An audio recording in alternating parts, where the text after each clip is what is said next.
Och, isn't every day here like a holiday? Sure, it's a grand thing to be here. Even the Vikings and the Normans thought the same. We've one of only 5 royal harbours of Ireland.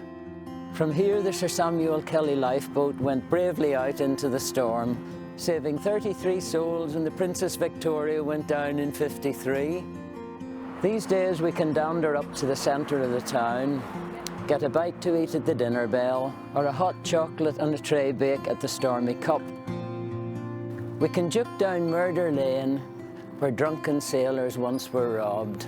Visit Ireland's first camera obscura at the Gunpowder magazine, or stand next to the Folly and look out into the world. The Mulla Kintyre, Elsa Craig, Mulla Galloway, Cumbria and e'en the Isle of Man. Whenever the sky is clear and bright, you're fit to see the morns, and rising to the west is Scrabba Tower. A bonny walk beside the sea was once a busy railway line.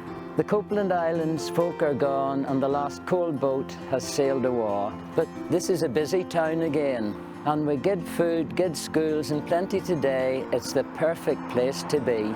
Sure, isn't every day like a holiday when you come to Donaghadee?